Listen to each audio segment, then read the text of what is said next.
Wow, certain people really have colorful opinions about that Supergirl movie, don't they? Who could have seen that coming? Anyone? I myself have no opinions on the movie because I have not seen it yet. I will see it as soon as possible, I just don't know if I'll get to see it in theaters. But you know, whether you like the new Supergirl movie or you don't, I would argue that Supergirl comics are in a really, really good place right now. And that trend continues with the Summer of Supergirl special. So naturally, this is an oversized special issue released to coincide with the Supergirl movie. It's got one primary story and then two backup stories. Our lead story is by Sophie Campbell. She also does the ongoing Supergirl series right now. It sees Supergirl get into trouble with Lobo, and then the action comes back to Earth. Very sort of grounded story, which is definitely appreciated. And as much as anything, I love that Princess Shark is in this story. She's a holdover from Campbell's work on the ongoing series. And then Gail Simone and artist Emma Kubert do a story where Supergirl meets Mary Marvel for the first time. I really enjoyed that. It might have been my favorite of the three, just a nice issue where these two strong female characters bond. Maybe a little bit forced in terms of the sentimentality between the two, but you know, we only have so many pages and you gotta get your point across, so I get it. And then in our third story, a bunch of other Superman adjacent characters kind of go over Supergirl's canonical history and kind of establish who she is. That's a handy story to have in an issue like this that hopefully more average Joe casual readers will pick up. One thing I did notice that all three of these stories have in common: no Superman. Yeah, Superman does not appear in this special. I don't know if that was editorial mandate or just coincidence, but I don't know, it's kind of cool to see Supergirl stand on her own and not be established by how she is related to Superman, you know what I mean? But yeah, a very strong special Supergirl issue here, one that I would definitely encourage people who enjoyed the movie to check out. Does a comic book exist that could even remotely get me interested in golf? No, absolutely not, or at least one hasn't come along yet. But Killer Influences #1 comes the closest out of any comic I've ever read, and you know, that's not nothing, golf fans. So this story takes place in a small town. It's about a true crime influencer who forms a kind of partnership with a serial killer for mutual benefit, supposedly. Their partnership may be a bit flimsy, though. So when I opened Killer Influences, I thought that this was going to be kind of a standard journalist finds the serial killer story, you know, discovers their identity, unravels the mystery, etc. But you know, the influencer angle to this story plays more of a role than I thought it would, as she kind of becomes arguably complicit in his crimes, and arguably even helps him develop the golf theme to his murders. So what we have here could be a really interesting commentary on influencer culture and maybe the commonalities that it has with serial killer culture. This might be a good time to tell you that I don't really consider myself an influencer in the purest sense of the word. I'm a guy who comes on here and talks about comics. If you're influenced, then you're influenced. But yeah, I'm very interested to see what they do with this idea as the issues progress. Killer Influences is a really solid addition to IDW's new line of crime comic books. You can't just chuck an army of Power Rangers from various seasons and years into your Power Rangers story and expect that in and of itself to make it a good Power Rangers story. Remember when the show itself spent like 2 years learning that lesson? Yeah, those were good times. Thankfully, that lesson seems to have been learned, by the creators of Power Rangers Unlimited #1. So in this issue, a resurrected Trini Kwan has been chosen to fix a big rift in time and fight a bunch of different Power Ranger villains from different universes and timelines, with help from various different Rangers from different universes and timelines. There's a decent amount of language in here about multiverses and timelines and stuff. Basically, I think that's to let them use a bunch of different characters from different points in the Power Rangers timeline without consequences to the official canon. Or maybe they don't care about that at this point. I don't know. I'm assuming they do, though. But yeah, this issue has a lot of Shattered Grid appeal, I'll call it. Shattered Grid was the big 25th anniversary comic book event that Boom did for Power Rangers. It featured all kinds of different Rangers, and if you like Shattered Grid, there's a decent chance you'll like this. Some fantastic work by our artist Alessio Zano and our colorist Raul Angelo. Some of the best art that Boom Studios has ever produced for a Power Rangers comic, quite frankly. But what I'm really hopeful that we get here is a nice emotional core and linear narrative via the Trini character, who is obviously central to everything that's going on here. Kind of interesting what they've done with her here. I'll be very curious to see the follow-up.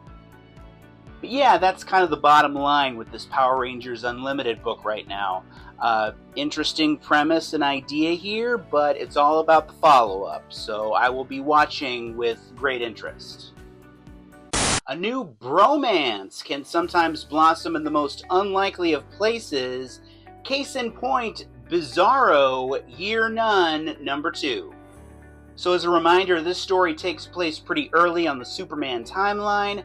Jimmy Olsen and Perry White, who still don't know each other very well, Jimmy's still kind of a coffee boy at the planet, have been transported to Bizarro World, and they have to navigate this crazy backwards world created by Bizarro. Naturally, there's a lot of fun, backwards-y type stuff in this book. Our artist Nick Pitara does a fantastic job with that. But what I really appreciated about this issue in particular is what it showed us between Jimmy Olsen and Perry White and how they kind of come to rely on each other and thus gain a certain respect for one another, and their friendship kind of starts to form in the pages of this issue. These two characters will not look at each other the same coming out of this story, and I like that. It's something tangible that you can point to. And I like it even better because I would still argue that Jimmy Olsen and Perry White are underserved characters in the modern era of DC Comics, so it's so great to see them get a spotlight here. But yeah, DC Comics fans, and Superman fans especially, should be taking a look at Bizarro Year None. It's definitely worth a read. One of the more interesting books DC is putting out right now. If you are approaching a circumstance or a day in your life in which a person in a giant bunny costume is involved, be prepared for it to not go well. Like, by my estimation, you've got about a 50-50 chance that, as Steve Harvey might say, it ain't gonna go good. This theory is very much backed up, in my estimation, by Exquisite Corpse's Rascal Randy #1. So this is an offshoot of the Exquisite Corpses book that Tiny Onion and Image Comics put out not long ago. Basically, it involved a bunch of gimmicky serial killers in like a winner-take-all tournament, one of whom was Rascal Randy, a sort of person in a big cartoon bunny costume, and this story is going to take a closer look at that character. What I appreciated about this issue as much as anything else is how well it bonds the reader to our two main characters, Lily and Eli, two high schoolers. Lily is working at a roller rink in a small town over the summer, I think, and Eli works there and they bond. It's pretty easy, in my estimation, to sell a serial killer in a bunny costume. It's not as easy to sell human connection. I don't know what that says, but It was smart to prioritize this from a writing standpoint in this first issue.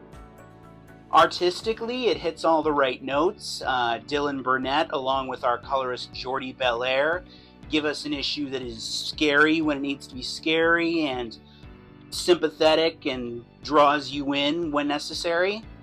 Some really fun variant cover game for this issue too. Don't sleep on that. But yeah, Tiny Onion and Image are doing a handful of serial killer spotlight books that tie in to Exquisite Corpses. This is one of them. I can't think of a better way to provide a bridge for more casual readers into the world of Exquisite Corpses. I mean, it worked on me. I'll be here for the foreseeable future. What would you do if the person you loved more than anyone in the world did something monstrous and in effect became a monster? Would you treat them differently? Would you still love them? And that word monstrous and monster could be applied figuratively, but in this case we're using it rather literally. This is Universal Monsters Blood of the Wolfman #1. So I think this story takes place in the 70s based on what people are wearing and the fact that there are no smartphones visible.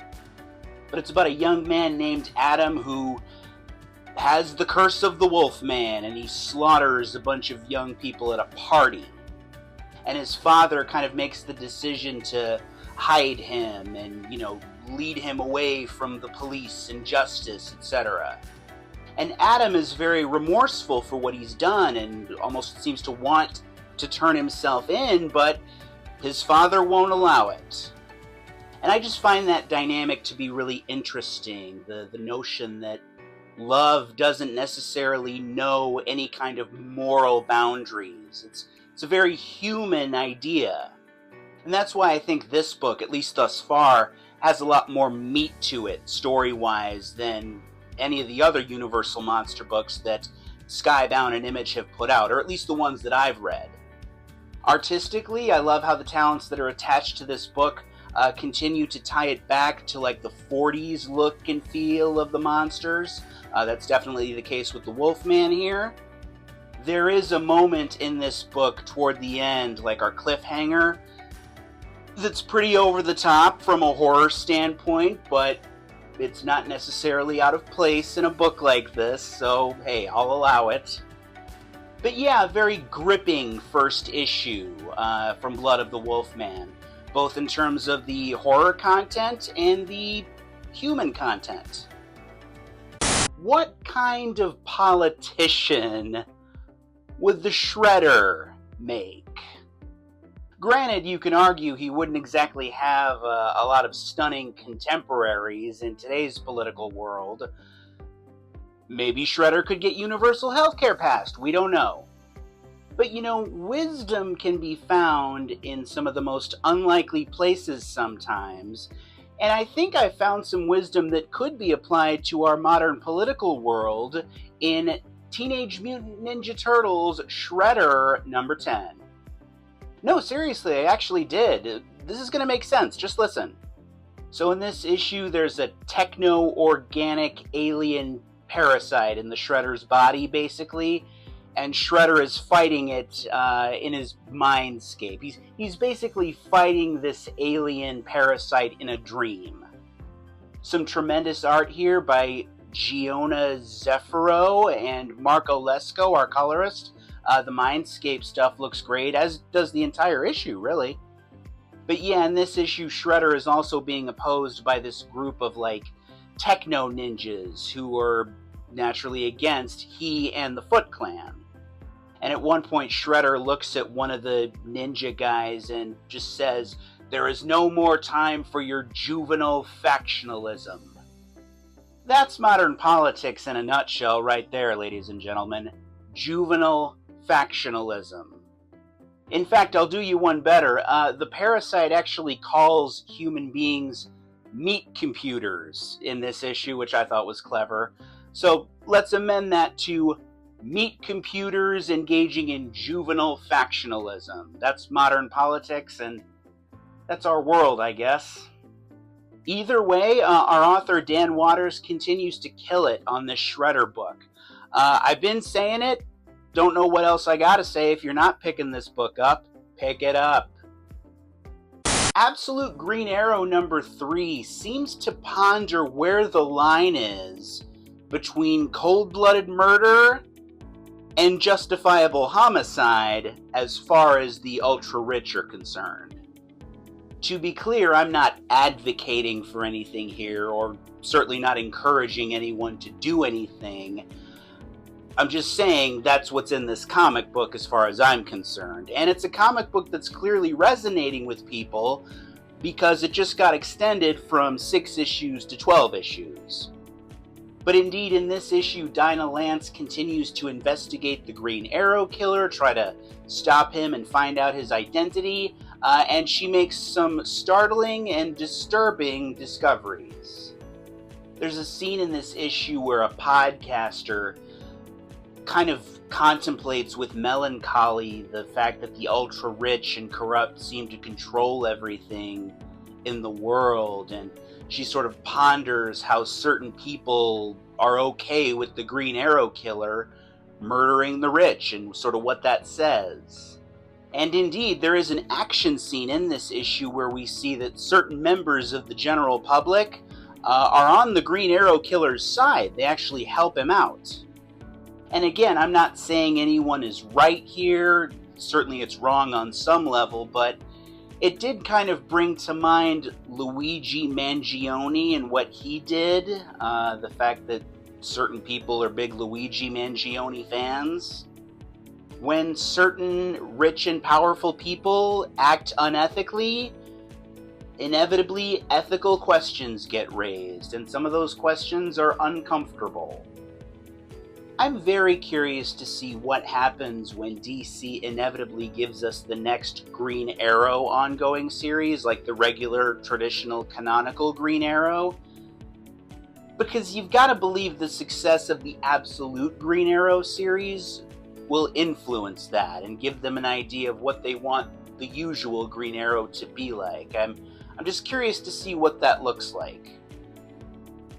The world is never ready, Diana. It simply finds new ways to break the women who try to save it. That's a line from Wonder Woman number 35. And yeah, that hurts. It cuts. But, I mean, it cuts because it's true. I mean, you don't have to be a woman to see that. So this story is an interlude to the Wonder War story that Tom King, Daniel Sampere, and everybody on the regular Wonder Woman team are working on right now. A story that takes place many years in the future and features Wonder Woman and Steve Trevor's daughter, Lizzie, who's also a superhero. And this issue features Steve Trevor telling Lizzie why Diana, her mother, wanted to be a hero and wanted to go into man's world, and the reservations and resistance she faced from her mother, Hippolyta.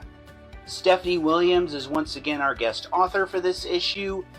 And yeah, that line from Hippolyta is, frankly, I think the kind of thing that should be in a Wonder Woman comic in 2026. I mean, it's a great line in general, but I mean, it especially belongs here in a story like this with Wonder Woman.